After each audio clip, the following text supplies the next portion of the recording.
নমস্কার, public news next চ্যানেলে আপনাদের জানাই স্বাগতম। সংবাদ পড়ছে আমি বিশ্বজিৎ।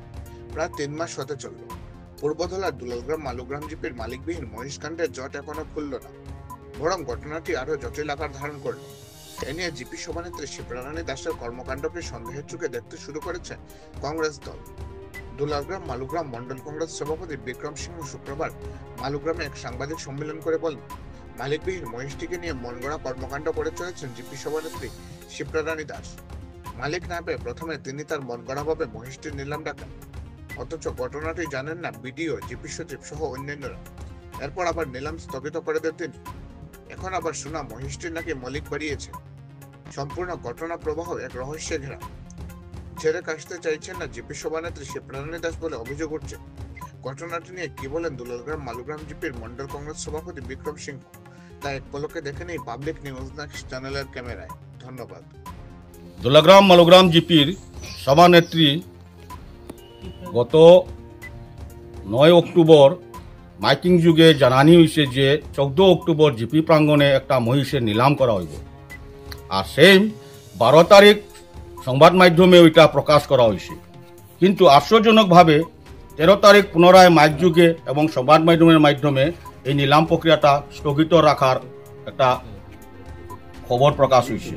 কিন্তু আজ অবধি এই মহিষের কি হইল না হইল আর কোনো খবর আমরা পাইছি না। এবং তান সংবাদ মাধ্যমে এখান উল্লেখ করছেন বারবার যে 2.5 মাস থেকে তাই এই মহিষটা তান কাছে জিম্মাত আইছে, কিন্তু এই 2.5 মাস থেকে জিপির কোনো নোটিশ আমরা দেখতে পাই না, বা জিপির কোনো লিখিত জাননী আমরা পাইছি না যে জিপির এরকম একটা মহিষ আসে বলিয়া। পরস্পর সূত্রে খবর পাওয়ার পরে আমরা এটা খবর যখন লইছি, সেক্রেটারি এবং বিডিওর কাছে যোগাযোগ যখন করছি, তখন বুঝলাম এই মহিষ সম্বন্ধে সেক্রেটারিও কোনো জানা নাই, বিডিওরও কোনো জানা নাই। ইভেন তান বডির কোনো রেজুলেশনও তাই লইছেন না, কোনো প্রসিডিংও লইছেন না। তার নিজস্ব এখতিয়ারের ভিতরে রাখিয়া তাই মাইকিং করা নির্দেশে গিয়ে আর নিলাম ডাকাত দিছে। কথা হয়েছে কিতা, এখন পরস্পর শুনতে পারি আর যে মালিক যেন বাইরে হয়ে গেছে। এখন প্রশ্ন হইল, পঞ্চায়েতে যখন নিলামর সিদ্ধান্ত নিছগি, এখন মালিক কই থাকি দাবিদার হইয়া বার হইল।